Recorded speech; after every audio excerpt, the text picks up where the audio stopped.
හිතාගන්න බැරි තැනක්. දැන් වගේ දැනෙන්නේ මම මේ මෙච්චර විශාල සෙනගක් දැකලා තියෙන නාට්‍යයක් වෙන්නත් ගිය වෙලාවෙ අර පෙරාදෙනිය එලිමහතරංග පීඨයට දාන්න පුළුවන් සාමාන්‍යයෙන් 6000ක් විතර. මේ මෙතන ඉච්චර නැති බව මම දන්නවා. ඒ වුණාට මේ නාට්‍ය ශාලාවක උපරිම අපි 750කට විතර තමයි රඟපාන්නේ. මම හිතන්නේ මෙතන මේ වගේ තුන්ගුණයක් දෙගුණයක්වත් අතරමින් ඉන්නවනේ. ඉතින් චර්තකයන් අවසරයි අසංකේයන් අවසරයි ඔයගොල්ලෝ හැමෝටම සුබ උදෑසනක් කියලා ප්‍රාර්ථනා කරනවා. ඔයගොල්ලන්ව හම්බ වෙන්න ලැබීම සතුටක්, දකින්න ලැබීම සතුටක්. ඉතින් විභාගයට ලෑස්ති වෙන අතරේ ඔයගොල්ලෝ ඒ කටයුතු කරමින් ඉන්න අතරේ වචන කීපයක් හරි කතා කරන්න චැට් ආරාධනා කළා. ඒක සතුටට කාරණයක්. මේ මට ඇත්තටම මේ වගේ හම්බුනාම විශේෂයෙන්ම අපේ කලින් කතා කරපු මිත්‍රයා කිව්වා වගේම නැවත මතක් වෙන්නේ අපිත් ඔය වගේම වාඩි වෙලා ඉගෙන ගත්තු කාලේ. මම නම් ක්ලාස් ගියේ රොටරියට නොගේගොඩ. හැබැයි අපි ඉගෙන ගත්තේ ආර්ට්ස්. ඕගොල්ලෝ කරන සබ්ජෙක්ට්ස් නෙවෙයි. හැබැයි ඕගොල්ලන්ගේ සබ්ජෙක්ට්ස් වල යාළුවෝ හිටියා. ඒ හින්දා ඒ සබ්ජෙක්ට්ස් ගැන පොඩි අදහසක් අපිට ඒ දවස්වල තිබුණා. ඉතින් මේ නුගේගොඩ තවමත් නුගේගොඩින් යනකොට මතක් වෙන ටියුෂන් ගියපු හැටි. ටියුෂන් යන අතරේ කළපු අනිත් පිස්සු වැඩ. තවම ෆැෂන් ෂෝ එකක් කෙනෙක් බලන්න ඕන වුණාම අපි යන්නේ නුගේගොඩට. නුගේගොඩ තියෙන ෆැෂන් කොහෙවත් නැහැ කියලා තමයි මම අහලා තියෙන්නේ. කම්පහ ඊට වඩා අමුතු ෆැෂන් තියනවා කියලා දැන් අහන්න ලැබෙනවා. මේ මම දන්නේ කොච්චර කොහොමද කියලා. හැබැයි ඉතින් ලස්සන කොල්ලෝ ටිකක් ඉන්නවා දකින්න එක ගැන සතුටුයි.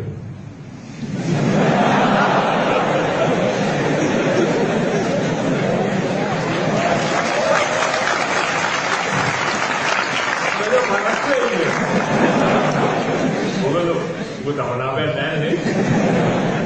ඔයගොල්ලෝ අපනාපෙන් දෙනවා ඇන්ඩි කඩවසම් පොල්ල ටිකක් මේ පැත්තේ ඉන්නවා.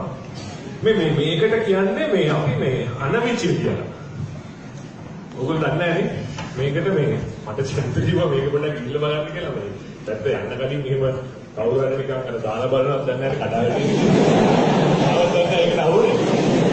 ඉතින් මේකට කියන්නේ අපි අනවිචිය කියලා. ඒ කියන්නේ මේ අර නාට්‍ය කලාවේ තියෙනවා මේ කබුකි වේදිකාව කියලා එකක් තියෙනවා ජපානයේ. ඒ කබුකි වේදිකාවේ නළුවෝ මේක ඇවිදිනවා. ඒ කියන්නේ මේ ප්‍රේක්ෂකාගාරයේ මැද්දේ ගිහිල්ලා මෙහෙම අල්ලලා බලනවා ප්‍රේක්ෂකයෝ. එහෙම මේ එකක් මේක මරු. දැන් ඉතින් බයිබල් දුවේ ඉතින් මේ කොමාරි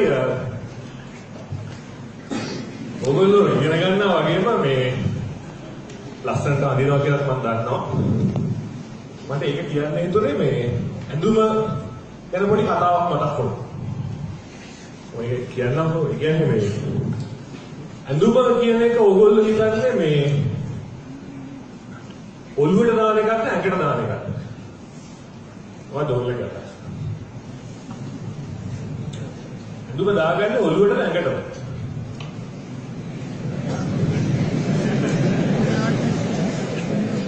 මම නිකන් ප්‍රශ්නයක් අහනවා. ඇඳුම දාගන්නේ ඔළුවටද ඇඟටද? කියන්නකෝ. එහෙද? ගැලලා මොකද ඉන්නේ? ඇඳුම දාගන්නේ ඔළුවටද ඇඟටද?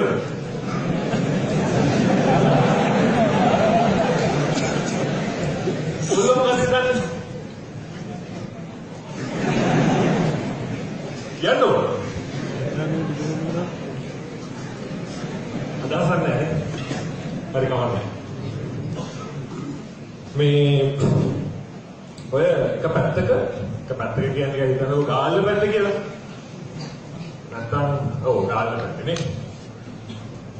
වෙන්නපු පැත්තේ වත් කවන්නේ. වෙන්නපු පැත්තේ ආච්චි කෙනෙකුගේ සීය කෙනෙකුගේ කියලා. ඒ ආච්චිටයි සීයටයි මේ හිටියා මේ මිනිබිරිය. මිනිබිරිගේ අම්මායි තාත්තයි දෙන්නම විදේශ සේවයේ ඉඳලා ඉතින් මිනිබිරිව හදාගත්තේ ආච්චිසිය. ලස්සන මිනිබිරි. හරි ලස්සන පොඩි කෙලි පොඩිත්. දුටුවන් දෙවරක් හැරී බලන තරම් රූප සම්භෝගින් යුක්ත මේ පොඩි කෙල්ලව වැඩි කල ගෙදර තියාගන්න බැරි බව ආච්චිසියේ තේරුම් ගත්තා. වැඩි කල තියාගත්තොත් ආච්චිසියටයි ලොකු කරදර වලට හම්බ වෙන මුණ දෙන්න වෙන බව වගේම මිනිබිරි ඉද්දිම මිනිබිරියක් හරි මිනිබිරියක් හරි තේරුම් ගත්තා. ඒ හින්දා මේ ඉක්මනින් මේ කෙල්ලට අපරාධයක් කරලා දෙන්න ඕනේ කියලා හිතන ආච්චිසියයි අවුරුදු 20 වෙද්දි කෙල්ලව බන්දල දුන්නා. හොඳ පොල්ලෙක් හොයලා හොඳ රස්සාවක් කරන තරුණයෙක් හොයලා අසාධනමල දුන්නා. ඒ වගේ කෙල්ලෙකුට තරුණයෙක් හොයාගන්න එක ඒ තරම් අමාරු කටයුත්තක් නෙවෙයි. රස්සාවක් කරන හොඳ රස්සාවක් කරන තරුණයෙක්. ඉතින් කෙල්ල අසාධනමල කොළඹ ආවා. දැන් ඉතින් තරුණයාත් එක්ක බොහොම තමන්ගේ ස්වාමියාත් එක්ක බොහොම සතුටින් සාමයෙන් කල් ගෙවනවා කියලා වෙන්නක් පොට ආරංචි වෙනවා. හැබැයි ඔය අතරේ ආච්චිට හරි හිතට අමාරුයි මිනිබිරි නොදක. දැන් මේ කෙල්ලත් එක්ක තමයි මෙච්චර කල් හිටියේ. අනේ කෙල්ල මොකද දන්නේ නැහැ. අනේ ඕයි මගේ හිතට හරි නැහැ. අනේ ඕයි කෙල්ලව බලලා යන්න ඕනේ කියලා හැමතිස්සෙම කල්කෙන්ද්‍රී කරනවා. ඉතින් සීයා කිව්වා ඉතින් උඹලා ඵලයන්කෝ. මොකද මගෙන් බාධාවක් තියෙනවා කියලා ගිහිල්ලා කෙල්ල බලලා වරෙන් දවසක මට මේ තියෙන වැඩ රාජකාරියත් එක්ක ඔයා යන්න ඉන්න බෑ. අඩේ බලන්නත් ඕනේ. අරන් තියෙනවා මේවා තියෙනවා. උඹලා ගිහින් බලලා වරෙන්. ඉතින් ආච්චි දවසක ගමේ කෑම ටිකක් හදාගෙන බත් මුල් දෙක තුනක් දැම්මගෙන තව ගෙනියන්න අඩුව පොළුමට අරගෙන බස් එකකට ගිහලා කොළඹ ආවා. ඇවිල්ලා කෙල්ලගේ ගේ හොයාගෙන ගෙදර ගියා. හවස 3ට විතර ගෙදර යනකොට ගිහලා දොරට තට්ටු කරාම කෙල්ල ඇවිල්ලා දොර ඇරියා. කෙල්ල දැක්ක ගමන් ආච්චිට දෙලෝ රම්තු වුණා. කෙල්ල දොර අරින ඇගේ නූල් පොටක්වත් නැහැ. ආච්චි ඇහුවා ඔබට විකාරද? මොනේ යකා ගෙනියලා මේ ගිනි මද්දානේ මොකද ඔය? අයියා ඉක්මනින් ගිහින් ඇඳුමක් දාගෙන වරේ. පිස්සුද විදිහට මම ඔබට මොකද වෙලා තියෙන්නේ මේ මල විකාර වැඩ කරන්නේ? මොලේ අසනීපයක් වත්. නෑ ආච්චි කෑ ගහන්න එපා එන්නකො ඇතුළට කියලා කෙල්ල ගත්තා. ආච්චි ඇතුළට.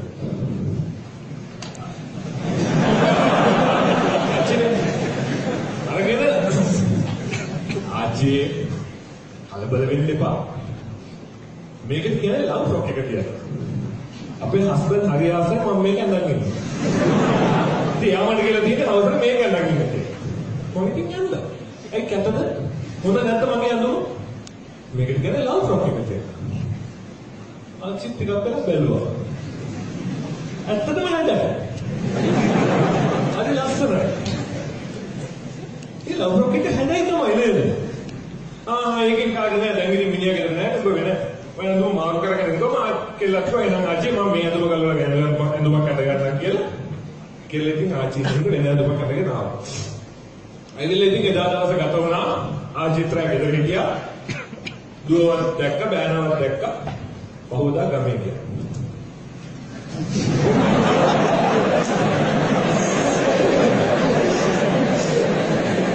ඉතින් කොහොමද ඉස්සරහට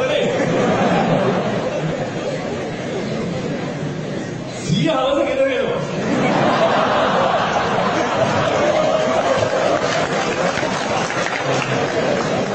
තුනට විතර සීයා ගෙදර එනවා. අර ඒ වෙලාවට මේ වෙලාව. මේ වෙලාවට 3 වෙනවා. සීයා කඩේ වහලා ගෙදර එනකොට ආච්චි ඉන්නවා ලව් රොක් එක කියන්නේ.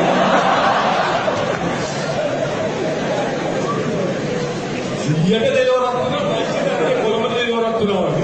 පොට විකාරද පොට මොන මලයකා වෙරිලද යකෝ ගිනින් ඇඳුමක් අඳගෙන කලපාලියෝ දැක්කොත් මොනවා හිතයිද මොකද්ද වෙලා තියෙන්නේ යෝයි කලබල වෙන්න එපා මම කෙල්ල බලන්න ගියානේ කෙල්ල තමයි මට මේ ඇඳුම ගැන කිව්වේ මේකට කියන්නේ ලව් රොක් එක කියලා ඒ හැද නැද්ද මම මේක අඳනවා කියලා බැලුවා ටිකක් වෙලා. ඉතින් මම යන්නේ ඔක අයන් කරලා ඇදගෙන ඉන්නවා.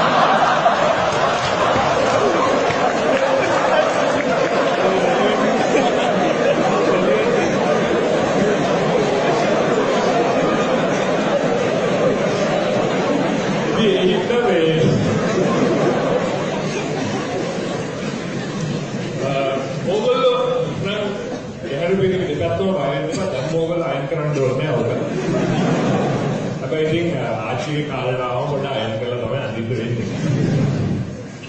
ඉතින් මම මේක කිව්වේ ඇත්තටම කතාව කියන අදහසෙන් නෙවෙයි. අඳුර අඳින්නේ ඔළුවට. ඇඟට නෙවෙයි. අඳුර කියන්නේ ඔළුවෙන් අඳින එක. ඔළුවට දාගන්න එක.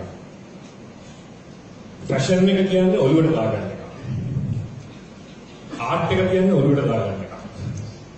නොලෙජ් එක කියන්නේ ඔළුවට දාගන්න එක. ඇඟට නෙවෙයි. ඇඟට දාගත්තම අර වගේ වැඩ තමයි වෙන්නේ. ඇඳුම ඇඟට දාගන්න එපා. ඔළුවට දාගන්න. මොකක්ද අදින්නේ? මොකක්ද මගේ ෆැෂන් එක? කොහොමද මම අදින්නේ? කොතනද යන්නේ? එතනට යන්නේ මොකක්ද අදින්නේ? ඒ හැම එකක්ම ඔළුවට දාගත්තොත් ඇඳුම ලස්සන ඇඳුමක් වෙයි. ඇඳුම ගැලපෙයි. ඇඳුම තැනට සුදුසු ඇඳුමක් වෙයි. ඇඳුම වටින ඇඳුමක් වෙයි. ඔබ වගේයි ඔබ වර්ණනා කරයි ඔබට වටිනාකමක් ලැබෙයි. ඇඳුම ඔළුවට දාගන්න නම් ඔළුව හදාගන්න ඕනේ. ඇඟ හදාගන්න බෑ. සමහරව හිතනවා අනේ මගේ බඩ ඇවිල්ලා මට දැන් ඇඳුම් අඳින්න බෑ මම කෙට්ටු වෙලා මම තව මහත් වෙන්න ඕනේ මට ඇඳුමක් ලස්සන නෑ. එහෙම ප්‍රශ්න තියෙනවා. අරයාගේ අරයා නම් ලොකුවට මහතට ඉන්නවා මම එච්චර මහත නෑ. අරයා නම් ගොඩක් කෙට්ටුයි. අරයා නම් නැත්තම් මහතයි මොනවා හරි ප්‍රශ්න අනිත් එක්කෙනාගේ සංසන්දනය කරනවා. ඒ ඇඟ හදාගන්න එක ඔළුවට දාගන්න. ඔළුව හදාගන්න ඔළුවට දාගන්න. එතකොට වාගේ ඇඳුම ලස්සනට තියෙනවා. ඔයාගේ ඇඳුම ඔයාට ගැලපෙන ඇඳුම ඔයාට දාගන්න පුළුවන්. ඒක මගේ පළවෙනි අදහස. හරිද මම තව චුට්ටක් වෙලා ගන්නවා. කවන්නේ නැහැ. ඔයගොල්ලෝගේ සර්විස් සබ්ජෙක්ට් එක දන්නේ නැහැ. ඒක අහන්න එපා. ඒ නිසා මම ඒ උනාට පොඩි වෙලාවක් ගන්නවා. ඉතින් මට තව කාරණයක් තියෙනවා ඔයගොල්ලන්ට කියන්න. ඒ තමයි මම අර කලින් කිව්වා වගේ මට ඔයගොල්ලොන්ට කිව්වම මගේ පාසල් කාලේ මතක් වෙනවා. මගේ පාසල් කාලේ අත්දැකීමක් මම කියන්න කැමතියි. පැත්තේ අසංකයිද මේක ප්‍රාණි මේක බරකට දාලා තියෙනවා. සමාජ කතාපාරක අහගෙන ඉන්න. මේ මම ගියේ මේ පොඩි ඉස්කෝලේ. ඒක තියෙන්නේ පන්නිපිටියේ ධර්මපාලය කියන එක කියන්නේ. මේ මගේ ඉස්කෝලේ මම සාමාන්‍ය පෙළ පන්තියේ ඉන්නකොට O level ක්ලාස් එකේ ඉන්නකොට ඒ කියන්නේ 9 10 11 පන්ති වල ඉන්නකොට මම ඉතා දක්ෂ ශිෂ්‍යෙක්. කොච්චර දක්ෂද කියනවා නම් පන්තියේ 39 වෙනියා 40 වෙනියාගෙන් එහා තැන මම වෙන කාටවත් දුන්නේ නැහැ. කියන්නේ මම ඒ තැන මාර අයියකින් අල්ලගෙන හිටියා. සමහර වෙලාවට මම 40 වෙනියා වෙනවා මිසක් 38 වෙනියා උනේ නැහැ. ඒක මගේ ගෞරවයට විශාල වටිනාකමක් එකතු කළා. සමහර යාළුවෝ try කරා මාර 39 වෙනියා 40 වෙනියා දුන්නේම නැහැ. සුදුමත් එක කොහෙද ඒවා. ඉතින් මේ O level විභාගයේ ලියනකොට මම දක්ෂ විදිහට ලියුවා.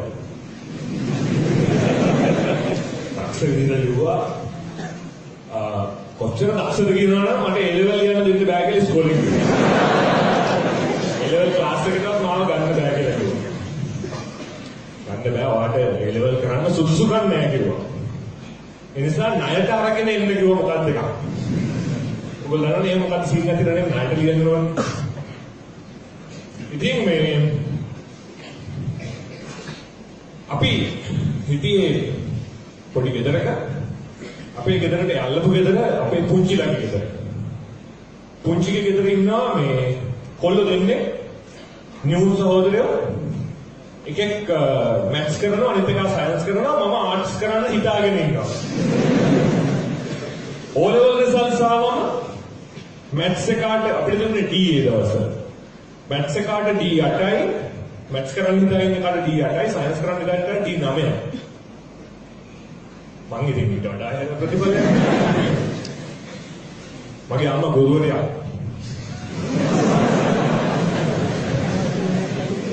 මම ආඩම්බරේ කියන්නේ මගේ අම්මා ගුරුවරියක්.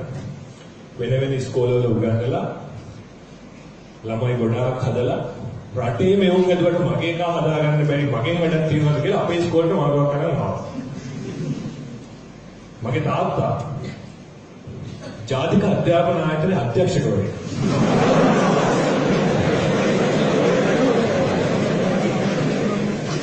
මම මොකටද මතක් කරන්නේ ආඩම්බරේ. ඉතාලම ඉහළ අධ්‍යාපන පසුබිමක් සහිත ගෙදරක මම හැදුණු යන්නේ. අපේ තාත්තට ලොකු ලයිබ්‍රරි එකක් තිබුණා. තාමත් තියෙනවා ලයිබ්‍රරි. ගෙදර කතා කළේ ඉගෙනුමේ වටිනාකම ගැන. ගෙදරට අපේ තාත්තා පොඩි ඩ්‍රින්ක් එකක් ගන්නවත් යාළුවෙක් එක්ක අධ්‍යාපනයේ වටිනාකම වගේ දේවල් අධ්‍යාපන ප්‍රතිපත්ති අධ්‍යාපන ක්‍රමවේද ඒවා තමයි නිතරම අහන්නේ. ඒකම පරිසරයක මම හැදුණා. ඉතින් O level results ආවට පස්සේ අල්ලපු ගෙදර මගුල් ගියක් වගේ. නෑදෑයෝ එනවා, පුංචි අම්මලා එනවා, ලොකු අම්මලා එනවා, ආච්චිලා එනවා, සීයලා එනවා, එහා ගෙදර යනවා, එහා ගෙදර පාටි කනවා, පාටි දානවා, සින්දු කියනවා. මල ගෙදර ගියා වගේ අපේ ගෙදර අල්ලපු ගෙදර තාම පොඩ්ඩක් මල ගෙදරට ඔළුව දාලා යන්න ඕනේ නේ. ඒ ගෙදර දාගෙන ඉඳපු hina මූණ පොඩ්ඩ අඩු කරගෙන අපේ ගෙදර ඇවිල්ලා ඉතින් කොහොමද පුතේ හොඳට ඉගෙන ගන්න මේ දැන් ඔය විකාර වැඩ නවත්තලා ඉගෙන ගන්න කියලා පොඩි උපදේශයක් එහෙම දීලා මගේ ඔළුව අත ගාලා යනවා. ඉතින් මොනවා කරන්නද ඔහොම කාලේ ගත වෙලා ගියා. මම මාස 6ක් විතර කාමරේට වෙලා උළුගණන් කර ඉන්නවා. වෙන කරන්න දෙයක් නැහැ. මට ඇහෙනවා තාත්තා හවස මිදුලට ගමනවා පාරේ මිනිහෙක් එක්ක තාත්තා කතා කරනවා. තාත්තා කියනවා මේ අනේ බලන්නකෝ මේක ඉගෙන ගත්තේ නෑනේ. O level fail. දැන් A level කරන්න පිළියන්නේ නෑලු. මට නම් තේරෙන්නේ නෑ මූට මොනවා වෙලාද කියලා මූ ඉගෙන ගන්න එකේ නෙවෙයි. අර ගමේ මිනිහෙක් සාරමුත් කඩකට ගමේ මිනිහෙක් ඉතින් තාත්තට ඉතලා කතා කරනවා. මිනිහා තාත්තා මම උපදෙස් දුන්නා. ගණන් ගන්න එපා දුරන්තන් මාත්‍යා. ඔය ඕනම පවුලක ඉන්නවා හරක බාන බලා ගන්න කැත්තේ උදේ හැදලා තෝරන්නේ. මේ පවුලේ ඔය හරක බාන බලා ගන්න එක මේක වෙන්න. ඒ නිසා පුරුදු කරත් ඔය වගේ වැඩවල. වතුන් පස්සේ පිටියේ වැඩ කොච්චර තියෙනවද? මට ඔක ඇහුණා. ඉතින්ද මට ඇතිවෙච්ච ප්‍රීතිය අංකල්ගේ මූණ බලන්න හිතුණා. මම එළියට ගිහලා අංකල්ගේ මූණ බැලුවේ නෑ. මම හිතාගත්ත එකම එක සිතුවිල්ලක් පමණයි. ඒ තමයි මේ පවුලේ මොකා වුණත් මම ඔය කියන කාණන් වෙන්නේ නෑ. මම කොහොමද අපේ අම්මා ප්‍රින්සිපල්ට කතා කරලා මට ණයට එක විෂයක් කරලා මේ ඉස්කෝලේ යන්න අවස්ථාවක් ලැබුණා. මම මාස 6කට පස්සේ A level ක්ලාස් එකේ ගිහිල්ලා වාඩි වුණා. මාත් එක්ක පොඩි කාලේ ඉඳන් ධර්මපාලයට බෙවුන නිකන් අමුද්‍රව්‍ය දිහා බලනවා වගේ මම දිහා බැලුවා. A level ක්ලාස් එකට විතරක් වෙන ඉස්කෝල වලින් අපේ ඉස්කෝලේට ආපු වුණොත් මම නිකන් අලුත් ඉස්කෝලේකට ආපු එකෙක් වගේ මම දිහා බැලුවා. මොනවා කරන්නද ඔක්කොම යෝගේ නින්දා ගැරහුම් මැද්දේ මම ගිහින් වාඩි වුණා ඉගෙන ගන්න කියලා හිතාගෙන. ඇත්තම කියනවා මම ඔයගොල්ලන්ට මේ කියන්නම් ඒ කාරණා.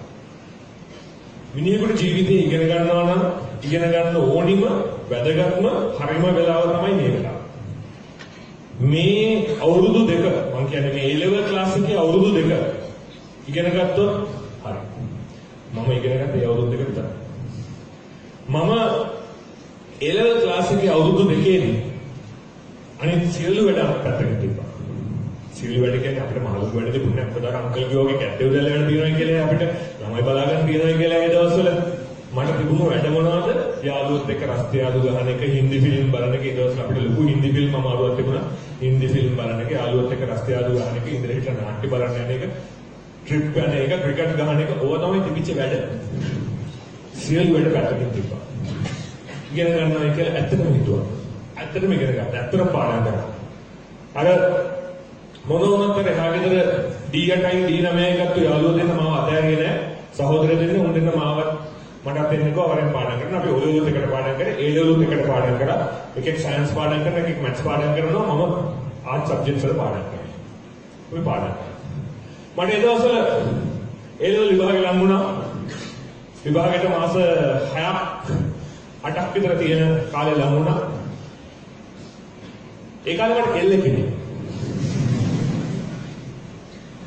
අම්මා ඉස්කෝලේ හිටියත් මට කෙල්ලෙකුත් හිටියා. ඒ කෙල්ල මාත් එක්ක ප්‍රේම සම්බන්ධයක් තිබුණා. ඉතින් මම එයාට කිව්වා අපි ඒ ලෙවල් ලියමු. ඔය අපි ඒ ලෙවල් ලියනවා අපි නෑ එහෙම නෙමෙයි. අපි ඒ ලෙවල් ලියනකම් හම්බ වෙන්නේ නැතුව ඉන්නේ. එයා පොඩ්ඩක් අප්සෙට් ගියා. ඇයි එහෙම කියන්නේ? එහෙම බෑනේ. එහෙම කරන්න මොකටද? ඇයි අපි හම්බෙන්නේ කොහොමද? මට විභාගයට ફોකස් කරන්න ඕනේ. මට ආදරය කරන්න හම්බ වෙන්න හම්බ වෙන්න ඉන්න වෙලාවක් නැහැ. අපි විවාහය කරගෙන ඊට පස්සේ අපි නෝන. අපි ආදරයට ටිකක් නෙවෙයි කොමාවක් තියෙනවා. එයා මගේ අනාගත සුබ සිද්ධිය ගැන හිතලා වෙන්නේ නැති. එයාගේ තමයි සුබ සිද්ධිය වෙන්නේ. හරි. දෙවෙනි පාරත් එයා මට කිව්වා විභාගයට කොමාවක් ආදරයට කොමාවක් කියලා. අපි ඒ ලෙවල් ලිව්වා. පළවෙනි වතාවට ෆ්‍රෙෂ් අය මම කැම්පස් යන්න සිලෙක්ට් වුණා. කැලණි කැම්පස් එකට මාව ඉරිපත් වුණා. මගෙත් එක්ක ඒ ලෙවල් වලට සයන්ස් පාඩම් කරපු එකයි මැත්ස් පාඩම් කරපු එකයි ෆ්‍රෙෂ් අය ෆේල්. ෆේල් කියන්නේ කැම්පස් යන ලකුණු මත. නැත්නම්මලයි පුංචි අම්මලයි ලොකු අම්මලයි බාප්පලයි සීයලයි ඔක්කොම අවුරුදු යනවා වගේ ආයිත් එනවා.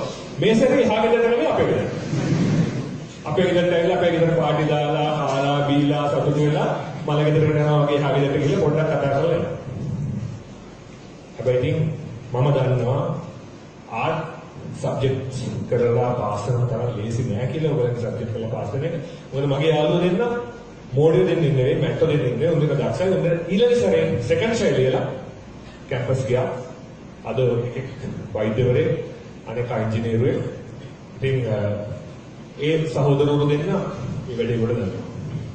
හැබැයි අපි මම මගේ ජීවිතයේ වැදගත්ම කාලය ගත කළේ මගේ ජීවිතේ වෙනස් කරගත්තේ ටර්නින් පොයින්ට් එක හැදුනේ ඒ වෙනස හදාගත්තේ වෙනස හැදුනේ මම ඒ ලෙවල් ක්ලාස් එකේ ඉගෙන ගත්තා.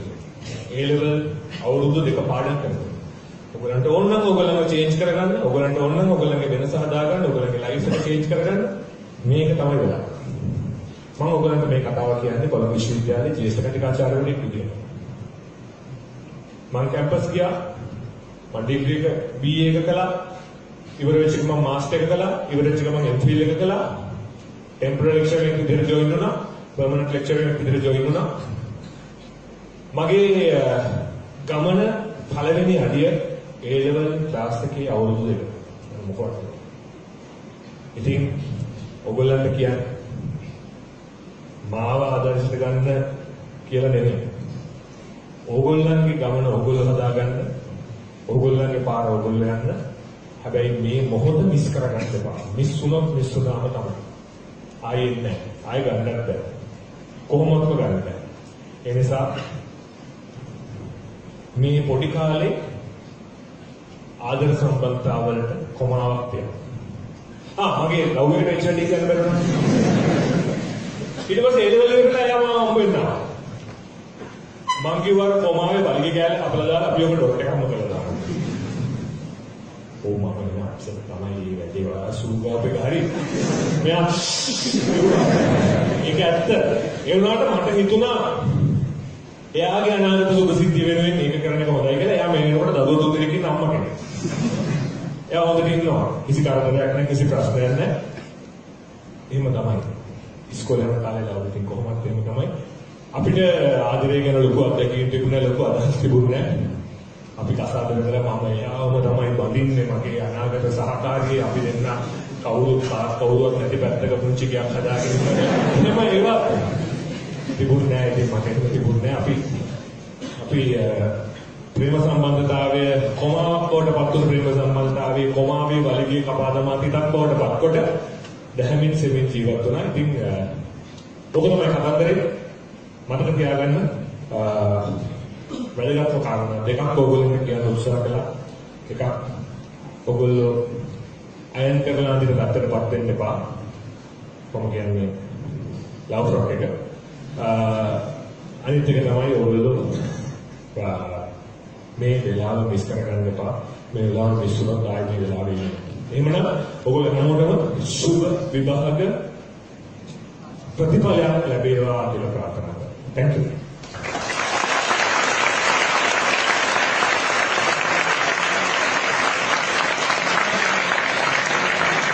ඉතින් ගොඩක් යන ආදරණීය කලාකරුවාට විශේෂ කතිකාචාර්යවරුන්ට බොහොම ස්තුතියි. ඉතින්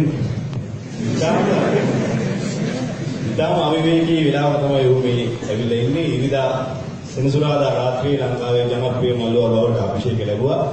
ඔහු විතරක් නෙමෙයි මේවත් ජනප්‍රියයි. මේ ඔහුගේ ෆෝන් එක, ඔහුගේ සබත් දෙක පවා දැන් ජනප්‍රියයි. Facebook ගියොත් බලන්න පුළුවන් ඔබට. දැන් කතා බහට ලක් වෙන්නේ තුමිදුගේ සබත් දෙක බෙල්ට් එක, ෆෝන් එක පවා මේ වෙලාවේ කතා බහට ලක් වෙන මාතෘකා බවට පත් වෙලා තිබෙනවා.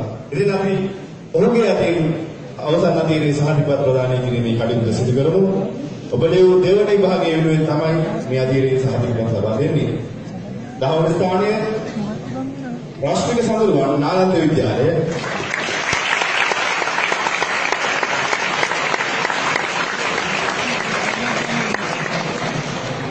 ස්තුති දුරදරන අර්ගනගලරයාට